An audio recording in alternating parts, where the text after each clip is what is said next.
हम्म। अगर कोई ये सोचे कि एक एसयूवी का फ्यूल टैंक फुल करने के लिए मतलब किसी गांव का पूरा ग्राउंड वाटर या भूजल खाली करना पड़ सकता है, तो ये बात कितनी अजीब लगेगी। हाँ, मतलब सुनने में तो ये बिल्कुल किसी मनगढ़ंत कहानी जैसा लगता है। ऐसा लगता है जैसे कोई डराने वाली बात हो। बिल्कुल, क्योंकि आमतौर पर जब हम एक स्वच्छ और हरे भरे भविष्य की बात करते हैं तो हमारे दिमाग में हवा को साफ करने वाले नए ईंधनों की तस्वीर आती है। लेकिन द डीप डाइव के आज के इस गहन विश्लेषण में हम जिस विषय को खंगालने जा रहे हैं वो सतह पर जितना सीधा दिखता है, गहराई में उतना ही उलझा हुआ है। सही कहा। और आज का हमारा विषय है भारत का 100% इथेनॉल ब्लेंडिंग वाले ईंधन की ओर बढ़ने का लक्ष्य। हाँ, और हमारा मिशन ये समझना है कि खेतों से निकलकर गाड़ियों के इंजन तक पहुंचने वाले इस ईंधन के पीछे का असल विज्ञान क्या है, मतलब इसका अर्थशास्त्र कैसे काम करता है। और सबसे जरूरी बात, क्या हम एक पर्यावरण संकट को सुलझाने के चक्कर में अनजाने में ही किसी दूसरे बड़े संकट को जन्म तो नहीं दे रहे हैं? एकदम सही सवाल है। तो अगर हम कल्पना करें कि गाड़ी का फ्यूल टैंक एक कॉकटेल ग्लास है। अच्छा, कॉकटेल ग्लास। हाँ, मतलब एक ऐसा ग्लास जिसमें अब तक सिर्फ कच्चा तेल यानी क्रूड ऑयल डाला जा रहा था, लेकिन अब इसमें खेतों से निकली एक बिल्कुल नई चीज मिलाई जा रही है। देखिए, ये एक बहुत ही सटीक तुलना है, क्योंकि ये केवल ईंधन का बदलाव नहीं है। अगर हम इसे बड़े परिप्रेक्ष्य से जोड़कर देखें तो ये ऊर्जा सुरक्षा और पर्यावरण को बचाने की दिशा में एक बहुत बड़ा कदम है। तो चलिए इसे थोड़ा आसान भाषा में समझते हैं।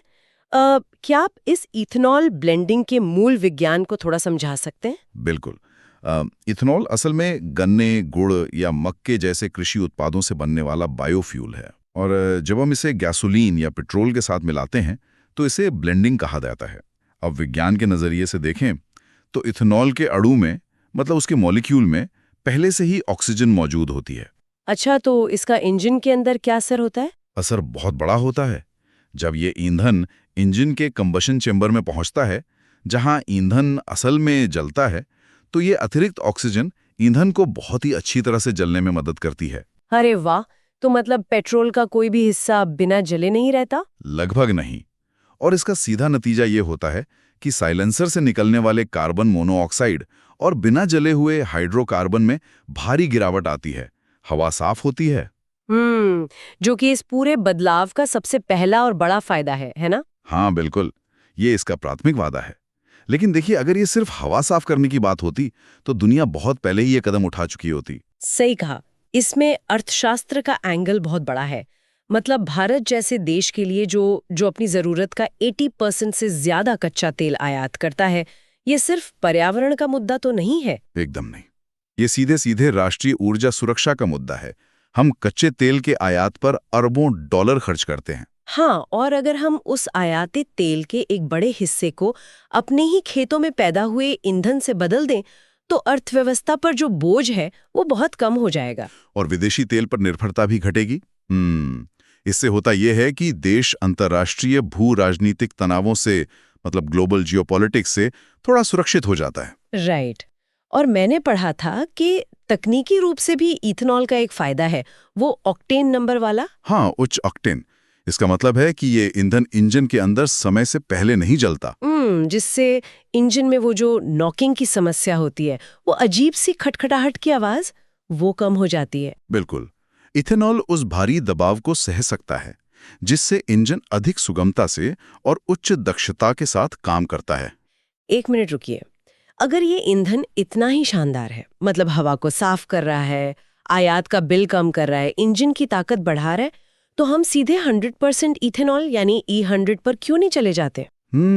और यहाँ जो बात सबसे हैरान करने वाली है वो ये है कि समस्या इसके स्रोत से ही शुरू होती है। स्रोत से मतलब गन्ने से? हाँ, देखिए, हम स्वच्छ हवा की कीमत शायद अपने सबसे कीमती संसाधन से चुका रहे हैं, और वो संसाधन है पानी। भारत में इथेनॉल मुख्य रूप से गन्ने से ही बनता है। और गन्ना उगाने का जो वाटर फुटप्रिंट है वो बहुत विशाल है। कुछ आंकड़ों के अनुसार भारत में सिर्फ 1 लीटर इथेनॉल तैयार करने के लिए कृषि स्तर पर औसतन 2500 से 3000 लीटर पानी लगता है। ये आंकड़ा सच में डराने वाला है। 2500 लीटर पानी सिर्फ 1 लीटर ईंधन के लिए। ये तो बहुत ही भयानक है, खासकर भारत जैसे देश के लिए। बिल्कुल। और ये आंकड़ा इसलिए भी ज्यादा गंभीर हो जाता है क्योंकि भारत के कई प्रमुख गन्ना उत्पादक क्षेत्र पहले से ही पानी की भारी कमी यानी वाटर स्ट्रेस से जूझ रहे हैं। हाँ, गन्ने को तो वैसे भी एक प्यासी फसल कहा जाता है। सही कहा। इसे लंबे समय तक खेत में खड़ा रहना पड़ता है और लगातार सिंचाई की जरूरत होती है। अगर हम सिर्फ इथेनॉल के उत्पादन को बढ़ाने के लिए गन्ने की खेती का रकबा बढ़ाते हैं तो हम धरती के नीचे से इतना पानी निकाल रहे होंगे जिसके भरपाई बारिश से कभी हो ही नहीं सकती। बिल्कुल। और ये एक बहुत बड़ा विरोधाभास है। एक तरफ हम कार्बन उत्सर्जन कम करके जलवायु परिवर्तन से लड़ना चाहते हैं और दूसरी तरफ उसी प्रक्रिया में हम अपना सारा भूजल खाली कर रहे हैं। हाँ, जो कि खुद जलवायु परिवर्तन के खिलाफ हमारा सबसे बड़ा बचाव है। ये तो सचमुच एक संकट से निकलकर दूसरे संकट में छलांग लगाने जैसी बात हो गई। हाँ। और बात सिर्फ पानी तक सीमित नहीं है। मतलब अगर गन्ने की खेती बढ़ेगी तो वो जमीन कहाँ से आएगी? यही तो, भारत में कृषि योग्य भूमि का दायरा सीमित है। हाँ, अगर किसान इथेनॉल कंपनियों से मिलने वाले अच्छे और पक्के मुनाफे के लालच में गेहूं, चावल या दालों की जगह सिर्फ गन्ना उगाने लगेंगे तो हमारे खाने पीने की चीजों का क्या होगा? इसे ही वैश्विक स्तर पर फूड बनाम फ्यूल यानी भोजन बनाम ईंधन की बहस कहा जाता है। जब कृषि भूमि को खाने के उत्पादन से हटाकर ईंधन के लिए इस्तेमाल किया जाता है तो आपूर्ति कम हो जाती है और फिर खाने के दाम आसमान छूने लगते हैं। बिल्कुल। इसे अर्थशास्त्र की भाषा में एगफ्लेशन कहते हैं, यानी कृषि उत्पादों से प्रेरित महंगाई। इसके अलावा एक ही तरह की फसल बड़े पैमाने पर उगाने से बायोडायवर्सिटी को भी बहुत नुकसान होता है। तो क्या इसका मतलब ये है कि ये पूरा मिशन ही गलत नींव पर खड़ा है? क्या हमें रुक जाना चाहिए? नहीं, समाधान गन्ने को पूरी तरह से छोड़ने में नहीं है, बल्कि विकल्पों की तलाश करने में है, जिसे हम डाइवर्सिफिकेशन कहते हैं। अच्छा, जैसे कि मक्का या कसावा? हाँ, लेकिन सबसे बड़ा गेम चेंजर जिस पर अभी वैज्ञानिक दिन रात काम कर रहे हैं वो है कृषि कचरा या सेल्यूलोसिक इथेनॉल। सेल्यूलोसिक इथेनॉल, ये थोड़ा तकनीकी लग रहा है। देखिए, गन्ने के रस या मक्के से इथेनॉल बनाना आसान है क्योंकि उनमें जो शुगर या शर्करा होती है उसे खमीर आसानी से फर्मेंट कर लेता है। राइट, वो एक प्राकृतिक प्रक्रिया है। लेकिन जब हम फसल कटने के बाद बचे हुए ठूंठ, पुआल या पराली की बात करते हैं तो वे सेल्यूलोज से बने होते हैं। सेल्यूलोज यानी पौधों का वो सख्त हिस्सा जो उन्हें सीधा खड़ा रखता है। बिल्कुल सही। और इस सेल्यूलोज को तोड़कर शुगर में बदलना बहुत मुश्किल काम है। इसके लिए बहुत ही खास तरह के एंजाइम और रासायनिक प्रक्रियाओं की जरूरत होती है। लेकिन अगर ये तकनीक बड़े पैमाने पर सफल हो जाए तो हम बिना किसी नई जमीन या पानी के उस कचरे से ईंधन बना सकेंगे, जिसे अक्सर खेतों में जला दिया जाता है। हाँ, और जो सर्दियों में हमारी हवा को जहरीला कर देता है। अरे वाह, यहाँ बात और भी ज्यादा दिलचस्प हो जाती है। ये तकनीकी छलांग वाकई इस पूरी पहेली का सबसे अहम हिस्सा लगती है। बिल्कुल।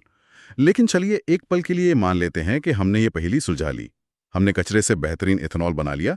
अब सवाल ये है कि अब इसे करोड़ों गाड़ियों तक कैसे पहुंचाया जाए?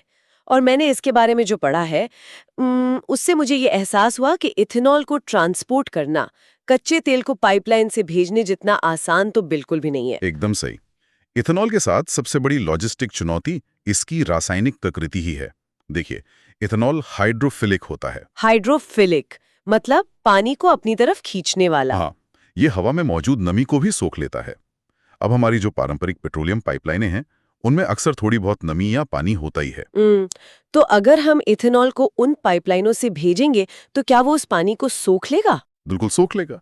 और जब इथेनॉल में पानी की मात्रा बढ़ जाती है तो एक बहुत ही खतरनाक प्रक्रिया होती है जिसे फेज सेपरेशन कहते हैं। अच्छा, इसमें क्या होता है? इसमें इथेनॉल और पानी का मिश्रण पेट्रोल से बिल्कुल अलग हो जाता है और भारी होकर पाइपलाइन या टैंक के सबसे निचले हिस्से में बैठ जाता है। बाप रे! और अगर पानी पाइपलाइन या गाड़ी के फ्यूल टैंक के तल में बैठ जाए तो उसका सीधा मतलब है भारी जंग लगना। हाँ, जंग लगना और इंजन का पूरी तरह से ठप हो जाना। तो इसी वजह से इथेनॉल को पेट्रोलियम पाइपलाइनों के जरिए नहीं भेजा जा सकता। बिल्कुल नहीं। इसके ट्रांसपोर्ट के लिए अलग से विशेष ट्रकों, रेल डिब्बों या जहाजों की जरूरत होती है। और भारत जैसे विशाल देश में जहां इथेनॉल का उत्पादन कुछ खास राज्यों तक ही सीमित है, जैसे उत्तर प्रदेश या महाराष्ट्र, वहां से पूरे देश के हर पेट्रोल पंप तक इसे पहुंचाना ये एक बहुत ही भारी भरकम इंफ्रास्ट्रक्चर की मांग करता है। नई स्टोरेज फैसिलिटी बनानी होंगी, नए ब्लेंडिंग डिपो चाहिए, पूरा ट्रांसपोर्ट नेटवर्क बदलना होगा। मतलब इसमें अरबों डॉलर के निवेश की जरूरत है। एकदम। और ये तो सिर्फ ईंधन के स्टेशन तक पहुंचने की बात हुई। इसके बाद की चुनौती उस मशीन के अंदर शुरू होती है जिसे हम गाड़ी कहते हैं। हाँ, वो मैराथन धावक वाली एनालॉजी यहाँ फिर से सटीक बैठती है ना? अगर आज सड़क पर चल रही किसी आम गाड़ी के टैंक में 100% इथेनॉल डाल दिया जाए तो वो धावक का शरीर उस शुद्ध चीनी की खुराक को संभाल नहीं पाएगा। हाँ, गाड़ी उसे पचा नहीं पाएगी। यह एक बहुत ही गंभीर इंजीनियरिंग समस्या है। जैसा कि हमने बात की, इथेनॉल संक्षारक या कोरोसिव होता है। पुरानी गाड़ियों में जो रबर के पाइप या खास तरह के प्लास्टिक इस्तेमाल होते हैं, इथेनॉल उन्हें धीरे धीरे गला देगा। बिल्कुल। और एल्यूमिनियम या जिंक जैसे धातुओं के साथ ये एक गैल्वेनिक कोरोजन पैदा कर सकता है। तो मतलब अगर हमें E100 की तरफ जाना है तो गाड़ियों का पूरा हार्डवेयर ही बदलना होगा। हाँ, और इसके लिए फ्लेक्स फ्यूल व्हीकल्स यानी FFV तकनीक का इस्तेमाल करना होता है। इन फ्लेक्स फ्यूल इंजनों के बारे में मैंने जो पढ़ा तो सच में किसी चमत्कार जैसा लगता है। मतलब ये इंजन पेट्रोल और इथेनॉल के किसी भी मिश्रण पर चल सकते हैं। बिल्कुल। इन इंजनों की खासियत इनका फ्यूल सिस्टम और इनके सेंसर्स होते हैं। इनमें रबर की जगह विशेष अल्कोहल प्रतिरोधी पॉलीमर लगाए जाते हैं और फ्यूल लाइनों में स्टेनलेस स्टील का इस्तेमाल होता है। और मैंने सुना है इसका इलेक्ट्रॉनिक कंट्रोल यूनिट या ECU सबसे खास होता है। हाँ, ECU और उसका सेंसर। ये सेंसर मिली सेकेंड्स के भीतर पलक झपकते ही ये भांप लेता है कि टैंक में जो ईंधन है उसमें 10% इथेनॉल है, 85% है या पूरा 100% है। अरे वाह! और उसी हिसाब से वो इंजन के अंदर स्पार्क प्लग की टाइमिंग और ईंधन की मात्रा को खुद ब खुद एडजस्ट कर लेता है। ये तो बहुत ही उन्नत तकनीक है। लेकिन नई गाड़ियां तो इस तकनीक के साथ आ जाएंगी। उन करोड़ों पुरानी गाड़ियों का क्या होगा जो आज हमारी सड़कों पर दौड़ रही हैं? उन्हें रेट्रोफिट करना, यानी उनके पुराने पुर्जे बदलकर नए लगाना बहुत महंगा सौदा है। और उन सभी को कबाड़ में बदलना तो आर्थिक रूप से किसी भी तरह संभव नहीं है। तो इस सब का असल मतलब क्या है? यही वो मोड़ है जहां सारा तकनीकी ज्ञान आकर अर्थशास्त्र की एक बहुत बड़ी दीवार से टकरा जाता है। बिल्कुल टकराता है। मतलब नया इंफ्रास्ट्रक्चर बनाना है, नई तकनीक वाली गाड़ियां लानी है और किसानों को सही दाम भी देना है। इस सब के बीच एक बड़ा सवाल ये उठता है कि क्या अब ईंधन की कीमत मौसम तय करेगा? आपका मतलब है कृषि मंडियों और बारिश पर निर्भरता? हाँ, मतलब अब तक पेट्रोल की कीमत ओपेक देशों के हाथ में थी, लेकिन अगर किसी साल बारिश नहीं हुई और गन्ने या मक्के की फसल बर्बाद हो गई, तो क्या हमारे ईंधन की कीमतें आसमान छूने लगेंगी? ये एथेनॉल ब्लेंडिंग के रास्ते का सबसे बड़ा आर्थिक जोखिम है। पारंपरिक बाजार में तेल की कीमतें भू राजनीति तय करती हैं, लेकिन बायोफ्यूल के बाजार में कीमतें सीधे तौर पर मौसम और कृषि चक्र पर निर्भर करती हैं। और अगर इथेनॉल का उत्पादन बहुत महंगा हो जाता है, मान लीजिए वो पेट्रोल से भी महंगा बिकने लगे, तो कोई भी आम आदमी उसे क्यों खरीदेगा? कोई नहीं खरीदेगा। और एक बात और, इथेनॉल में गैसोलीन के मुकाबले जो ऊर्जा घनत्व या एनर्जी डेंसिटी होती है वो लगभग 30% कम होती है। 30% कम? यानी 1 लीटर इथेनॉल में गाड़ी पेट्रोल के मुकाबले कम किलोमीटर चलेगी? हाँ, बिल्कुल। हालांकि इथेनॉल का उच्च ऑक्टेन इसे थोड़ा संतुलित जरूर करता है, लेकिन फिर भी अगर कीमत प्रतिस्पर्धी नहीं हुई तो ये फेल हो जाएगा। और यहीं पर मुझे लगता है कि सरकारी नीतियों का सबसे बड़ा रोल आता है। ठीक। क्योंकि कोई भी खुला बाजार अपने आप इतने बड़े झटके तो नहीं सह सकता। सही कहा। बाजार को एक शॉक एब्जॉर्बर की जरूरत होती है। सरकार को भारी सब्सिडी देनी पड़ती है, टैक्स में छूट देनी पड़ती है और मूल्य निर्धारण तंत्र यानी प्राइसिंग मैकेनिज्म तय करने पड़ते हैं। हाँ, अगर सरकार एक न्यूनतम समर्थन मूल्य या गारंटीड कीमत तय नहीं करेगी तो किसान निवेश क्यों करेगा? न किसान निवेश करेगा और न ही इथेनॉल बनाने वाली रिफाइनरियां। हालांकि भारत सरकार इस मामले में काफी सक्रिय रही है। हाँ, मैंने पढ़ा था कि भारत ने अपने तय समय से पहले ही पेट्रोल में 10% एथेनॉल मिलाने का लक्ष्य मतलब E10 हासिल कर लिया है। ये कोई छोटी बात नहीं है। और अब हम 2025 तक E20 यानी 20% ब्लेंडिंग के लक्ष्य की तरफ बहुत तेजी से बढ़ रहे हैं। और ये भी देखना दिलचस्प है कि 100% एथेनॉल कोई इकलौता लक्ष्य नहीं है। नेशनल ग्रीन हाइड्रोजन मिशन जैसी चीजें ये साफ करती हैं कि हम अपना सारा दांव सिर्फ एक विकल्प पर नहीं लगा रहे हैं। ये एक बहुत ही परिपक्व और समझदारी भरा दृष्टिकोण है। कोई भी एक अकेली तकनीक रातों रात हमारी सारी ऊर्जा समस्याओं को हल नहीं कर सकती। हमें ऊर्जा के भविष्य को कई हिस्सों में बांटना होगा। कुछ हिस्सा इथेनॉल का, कुछ हाइड्रोजन का और कुछ इलेक्ट्रिक वाहनों का। राइट। और एथेनॉल ब्लेंडिंग ब्राजील जैसे देशों से सीखने का भी अच्छा मौका है, जिन्होंने इस रास्ते पर पहले ही काफी लंबा सफर तय कर लिया है। हाँ, लेकिन हमें ये नहीं भूलना चाहिए कि हर देश की अपनी भौगोलिक और सामाजिक चुनौतियां होती हैं। भारत की उच्च जनसंख्या, सीमित खेती वाली जमीन और पानी की कमी इस चुनौती को पूरी तरह से अलग बनाते हैं। बिल्कुल।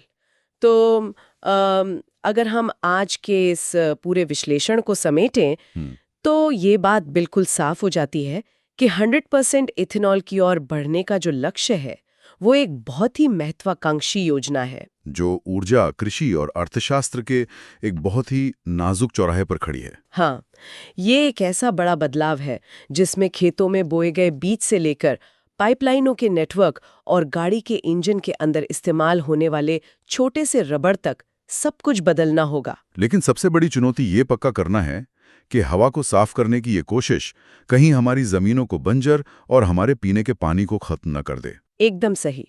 इस संतुलन को खोजना ही, मुझे लगता है, आने वाले दशक की सबसे बड़ी चुनौती होगी।